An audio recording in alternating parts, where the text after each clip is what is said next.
Hey guys, Tarke here, and in today's video, I'm going to be going over the 319 announcements, everything I loved, the things I'm kind of unsure about, and the things I'm maybe a little bit dubious or disappointed by.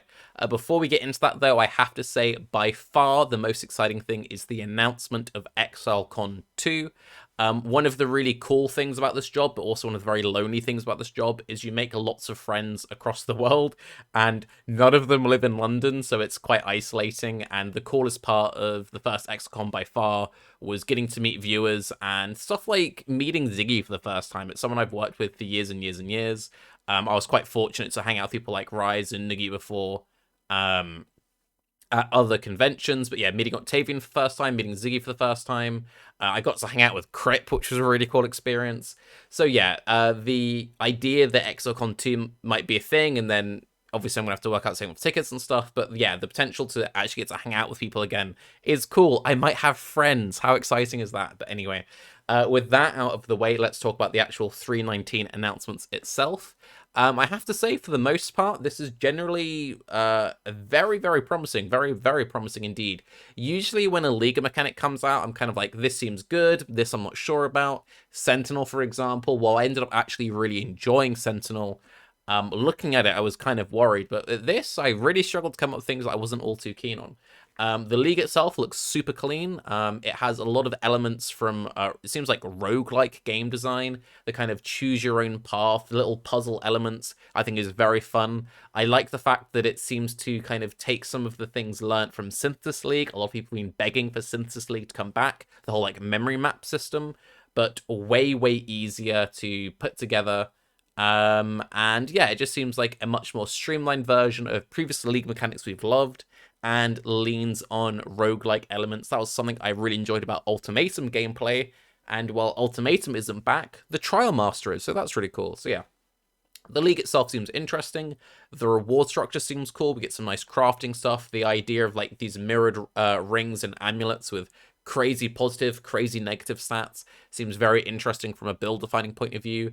I like the fact that we now have potential use cases for, like, say you're crafting a ring or an amulet and you like mess it up halfway through. Well, you could take that potentially nearly good item, throw it in, mirror it, and get like crazy reverse 200 life plus 3 fire gems or whatever it is. So yeah, I think that's very cool. So I'm into that.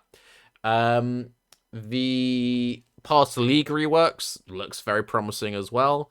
The Harvest stuff especially seems particularly awesome. I've been pretty down on Harvest for a long time. I found it very intrusive to the gameplay structure, and that's from an SSF point of view. From a trade league point of view, people hated having to buy and sell them. There'd be a whole situation if it was messy. You had to use third-party programs. People would mess up your crafts when you're trying to like make really fancy, expensive helmets. So all in all, that all seems exceptionally positive. The Beyond changes to Scourge is great. The Scourge stuff was fun from a monster point of view. I liked the bosses in Scourge League, and we're seeing a returnal of Scourge currencies, which were all super positive. So yeah, pretty happy on all that aspect of it. The Atlas memories, we don't know too much about it. Basically, you get an item, you put it on a map, and it might be like, these are some Nico memories. You get a fun little Nico storyline. You get some fancy little maps. Seems like a pretty nice way of boosting early map progression, which is yay. They're meant to be pretty rare, but you know, they guarantee you a path for 4 or 5 maps, gives you something to do, changes up the mapping pace, and seems to do it in a way which isn't all that intrusive and offers quite interesting, unique gameplay. Like your entire map is breach, or like crazy long harbinger chains and stuff. All seems, you know, pretty fun, pretty exciting, and I like the fact that it gives you gameplay, but also gives you lore for people who are interested in that aspect of it. And again, reminds me a lot of Synthesis. Synthesis had some very interesting lore things kind of in there, which all kind of got scrapped, and now we're seeing more of that, but for the NPCs. So all seems good. We've seen a bunch of buffed uniques. I will admit, having gone through all of the 100 buffed uniques, a little bit underwhelmed generally, but for the most part, I'm glad they've gone through there. There's a few which stood out to me. I'll mention a couple later on in this video, but for the most part, seeing them improve some uniques, great. The Trickster rework. The Trickster rework is beyond fantastic. Really excited to play some Tricksters. I'm almost definitely going to be league starting on some self-cast spell Trickster stuff. Looking forward to playing something a little bit out there compared to what I've played recently, just a lot of dot builds and trap builds. So doing some self-cast stuff seems cool. Getting the Val Leech Slayer stuff, but for ES seems strong. And I like the way they've got just some very interesting nodes. One which really stood out to me, I believe it's called Polymath. It gives you damage and recovery bonuses based on different masteries you have. I really like that for a lot of reasons. It's very flexible. It means you can do lots of different kinds of builds on a Trickster, but it also rewards creative nodes. Creative mastery usage in a way which isn't like super obvious at first, and it also promotes you taking more interesting like utility nodes. A lot of the time when I make builds in Path of Building, there might be like one fun utility cluster that I'm like, I want to take this for quality of life. It doesn't really do all that much outside of it. Well, now when I take that, it's also giving me 3% more damage, so cool. I dig that a lot. On that note, Ascendant saw a pretty good buff because the Trickster Ascendant node is also very strong. It has a slightly weaker version of the Polymath node, giving 2% more damage alongside the damage leech stuff. It has the really strong node, which reduces enemy action speed. All in all, the Ascendancy rework seems pretty solid. The Juggernaut stuff didn't get me excited, but it maybe got someone excited. So, yeah, but the Trickster stuff, all very, very good. As I said, Ultimatum Boss is back. Yay. Scourge currency returning. Yay. Harvest changes. Very, very positive. The stuff I'm less sure about. So Arch Nemesis was one of the reworked things, and Arch Nemesis definitely looks better than it did in Sentinel League. But I think we kind of have to wait to play it. It seems like we'll be having much less rares in general. When you fight a rare, they'll drop more meaningful loot, and they'll be harder. Essences, for that matter, will be even rippier than they are currently, but they should also be more rewarding, so they'll give better loot. So hopefully the rares will feel fun to fight against, won't feel like too much of a chore, and hopefully the loot from rares will feel meaningful and worth the time investment, but I could still very much see a situation of people hitting roadblocks against rares quite regularly. We just need to play it to really find out. The next one was something I very much wasn't expecting. Divine Orbs and Exalted Orbs have kind of swapped places. So they have the same rarity, they have the same drop rate, but Exalted Orbs were used mostly for their crafting bench recipes and as a trading resource, and not so much for actually just exalting items, which is something that GGG's been wanting players to do for a long time. Let's YOLO exalt some gear. Well, now, you no longer use exalts for crafting recipes, you now use Divine Orbs. And there's no longer a Divine Orb recipe from selling 6 links, you now get 20 Fusing Orbs. I think this is probably a positive change for Trade League. This is a really rough change for SSF, because there are a whole bunch of divination cards which feed you Exalted Orbs, and there's only one divination card as far as I'm aware, the Seraph, which awards 10 Divine Orbs, and you need Divines in SF anyway to divine your uniques. And now you're also going to need divines for your crafting recipes. And yeah, stuff like crafting caustic arrow bows or just plus level bow gear in general will be much, much harder in SSF now. But I think this will be a positive change. We'll just have to wait and see how it pans out. Now let's get into some of the things I'm a little bit more dubious about, stuff I'm a little bit more negative about, unfortunately. I was kind of excited for lots of new skill gems. When we saw from the balance manifesto that the balance changes weren't all that wild, I was thinking, oh, maybe we'll get like a massive suite of new skill gems. We did get 4 new gems, 3 skill gems, 1 support gem. I'm very much looking forward to the new alchemical mark. The new alchemical mark seems to be perfect for a lot of builds that I enjoy playing myself. We then have some new lightning active skills and a lightning support gem. The lightning stuff will probably see use, but they just didn't really grab my attention all that much. I was kind of like, all right, cool. So we've got this mark, great. And then we've got a lightning skill. Oh, and then a lightning skill and a lightning support gem. It was all just quite samey. They have recently buffed up though, stuff like Crackling Lance. Spark is currently a good build. They've done a bunch of stuff to Shock Nova. On that note, I could see the new Shock Nova being a like auto include in a lot of builds, a lot of dot builds, for example. Shock Nova gives you guaranteed shock. You then buff that up with Unbound Ailments to further increase that shock effect. And the new Shock Support Gem for even more shock effects. If you've got the link, so we have a Curse on Hit setup, or a Cull, or an Onslaught, or whatever.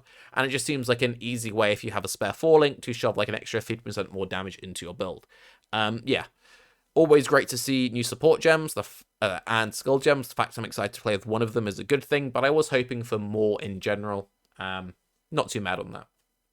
As mentioned, going into this league, I was hoping for a lot more balance changes. And yes, we saw a lot of uniques buffs, but a lot of the uniques buffs didn't really grab my fancy. So a little bit disappointed from a meta point of view, but very much looking forward to doing interesting new trickster builds and mess around with wacky skill trees and getting lots of different mastery notes. So that's all cool. I'm now going to talk about a few of the uniques that stood out to me, and one which kind of irritated me a little bit specifically was the Sunblast Belt rework. Seems impossible for me to not complain about traps at some point or other, but basically, Sunblast Belt used to be part of a very niche playstyle in Path of Exile, where you purposely reduce your trap duration to 0%, so your traps detonated instantly like grenades. It wasn't something which saw much use in current Path of Exile, but it was very much a thing back in the day. It was a very popular way of playing traps back in the day. And they've reworked Sunblast Belt, and now because they've reworked Sunblast Belt, this line of text was in the patch notes.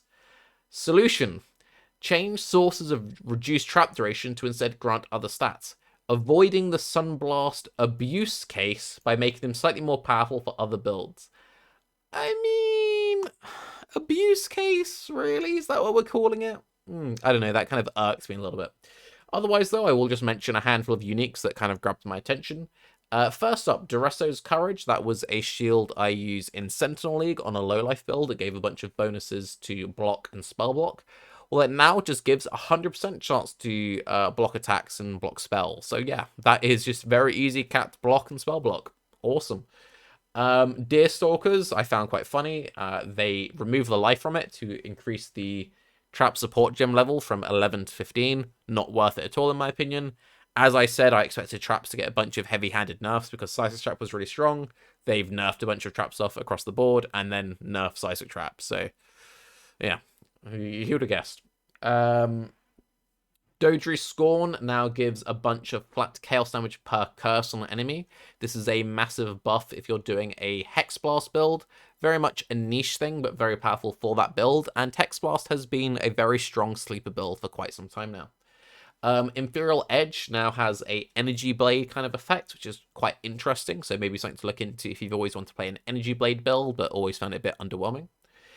Fairgrave's Tricorn now has You Can Be Touched by Tormented Spirits.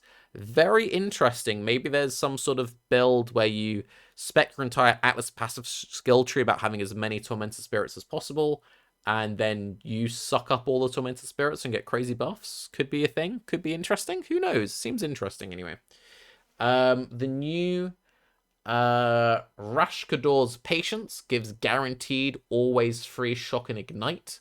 You have some reduced duration of ailments, but getting guaranteed free shock and ignite opens up some interesting unique item interaction. So that really stood out to me. Obviously, there's lots of things in there which are just strong now, or just the same but a bit better, or the same but a bit worse. But those are just some ones which to me seemed interesting for specific niche build uses. Overall, though, I would say that 3.19 has been very exciting from the fact that we've seen some pretty major reworks to league mechanics that were kind of holding the game back in my mind. Harvest has been frustrating me for a while. Very excited to play with our Alchemist Marks. That's one new skill gem I'm very excited about. The Trickster Ascendancy Rook, very excited to play around with. The new League seems like an instant win. It seems to be pulling on a bunch of old League mechanics I enjoyed. Has game design elements from roguelikes, a genre I absolutely adore, and just generally seems to be something which is very easy to get a hand of immediately, but also reward long-term planning through doing all the little puzzle aspects of it. And it's just pretty straightforward Path of Exile without too much convoluted stuff in the background. And obviously, ExileCon2 means I might actually have friends again, so isn't that all exciting? But anyway, I'm Tarke. Let me know what you think of 3.19. And if you were someone who was initially disappointed by the Balance Manifesto, has this league announcement won you back over? Anyway, I'm Tarke. Have a good day. Bye-bye.